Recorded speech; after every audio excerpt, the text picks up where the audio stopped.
It's Tabletop Thursday, so that means we're gonna take some time and paint some more minis. So, let's paint some spiders.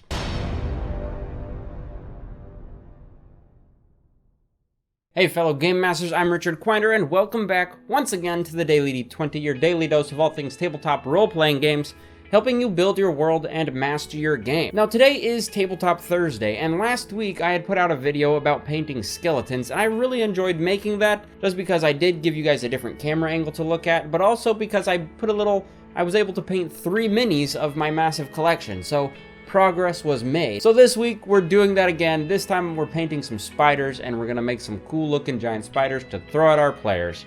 Spiders, as we've seen, are kind of a classic in Dungeon Crawl, similar to skeletons, but they're giant spiders. So this here is the spider figure I have. This also came in one of the Dungeons & Dragons board games. And I know the video says spiders, but I do have these little swarms of rats, because the spider is going to be pretty simple. So I thought, might as well just prime these rat swarms up and give these a quick paint job too, so you can see how I can, quickly turn these also into a more tabletop-friendly color scheme as well.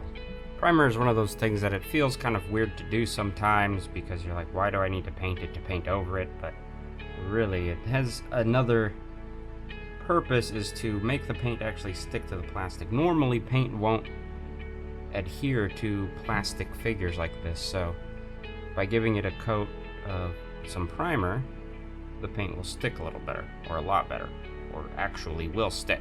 Swarm of rats. Here's our whole other mess, because these guys, they're so tiny that I look at this and I know I can't really get a lot of detail in these minis, so it's going to be a quick, this is why I'm saying this is going to be a quick, simple project.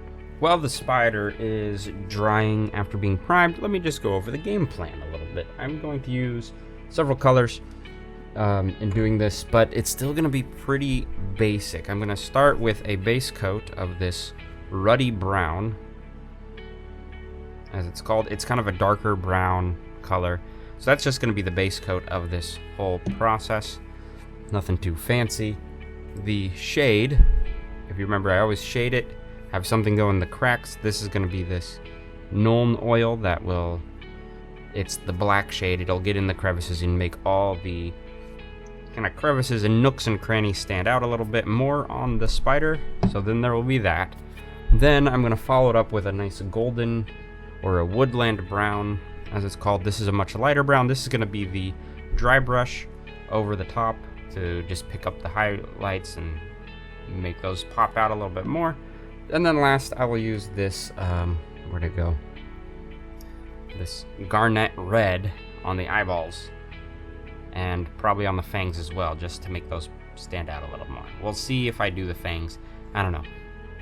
So now that the primer has dried on this guy, we are going to start giving it some brown paint. And right now I know this looks like just a black mess.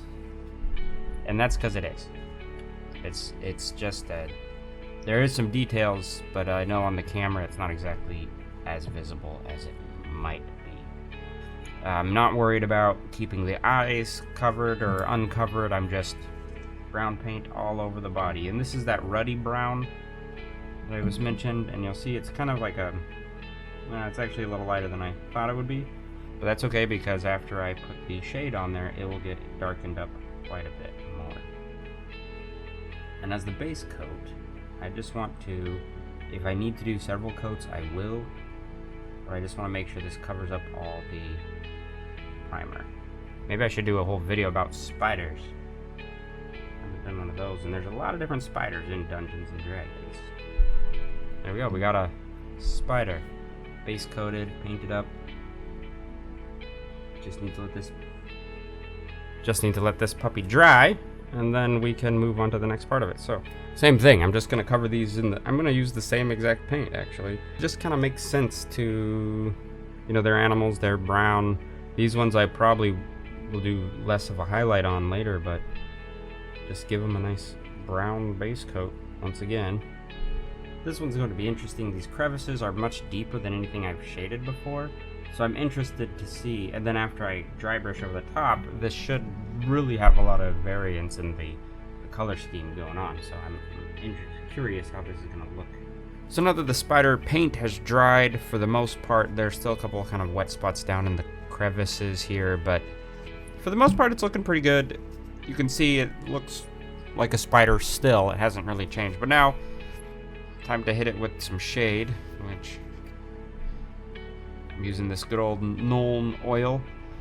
This stuff, as you know, I'm a big fan, so I'm gonna put a little bit of this on my palette. Thing with working with, I'm just gonna bring up, with these kind of pots that Citadel makes, they're the worst thing ever. They're not good. A lot of people I know take the paints from this company and put it into dropper bottles like these to make it easier to use.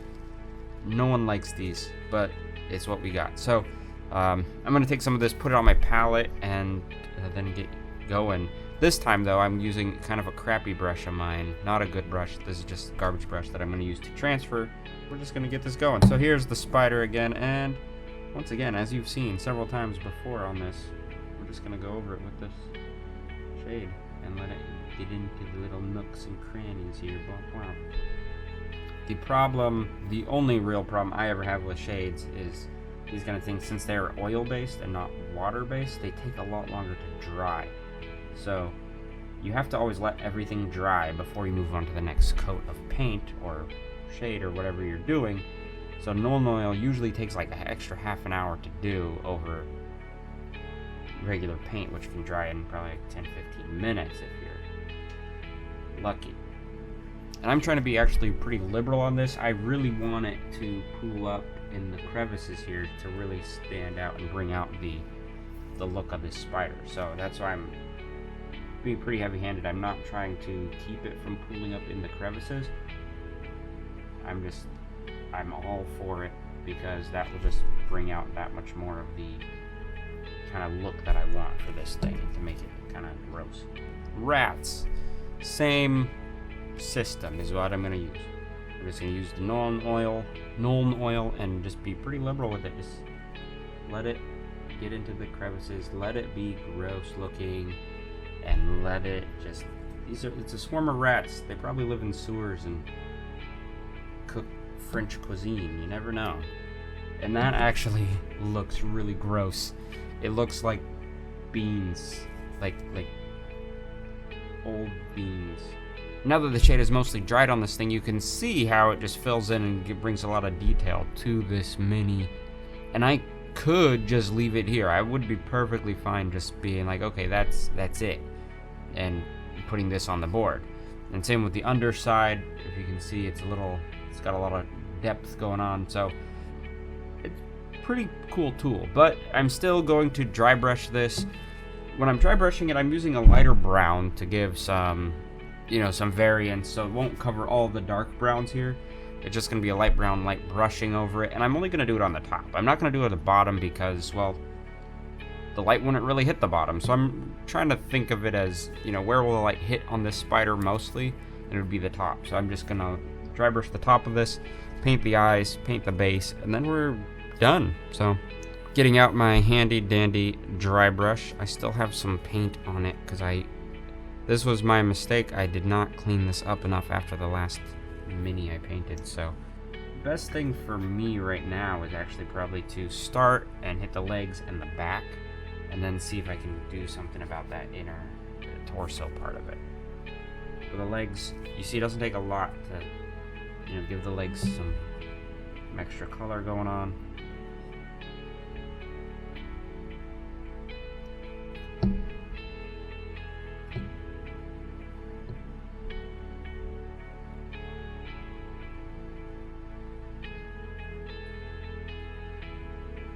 To get this spot. There we go. So just like little movements, I was able to get in there just a little bit and add some color on those. I'm gonna go ahead and grab my red, my garnet red here. Kablam.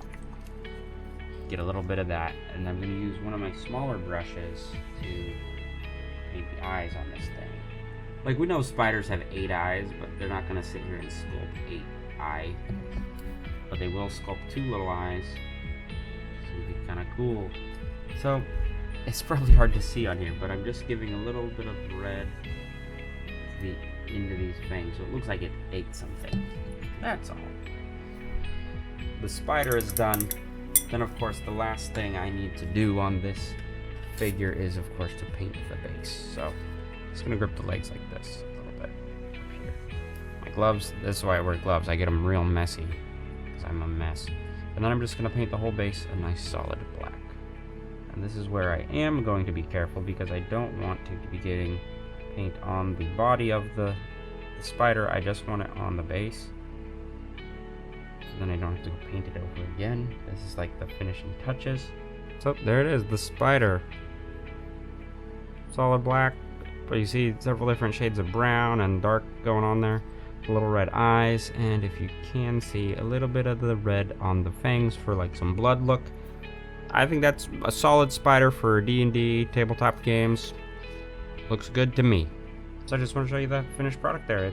That's the rats.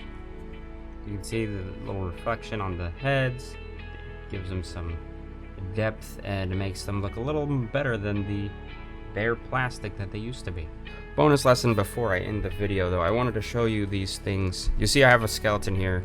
The skeletons I painted last week, and it's pretty much done already. The other ones are drying still, but I have this thing that's called Varnish, and I have 3 types right here. There is a matte varnish, a gloss varnish, and a satin varnish. So they're basically create a plastic coat over the mini that protects the paint job from the elements and from wear and tear of playing with them and using your hands. So mostly I just use the matte varnish, but you can also get these other 2, a gloss and a satin, that gives like an extra sheen to the mini. If you want something to look wet or something to be shiny for any reason, you can use those.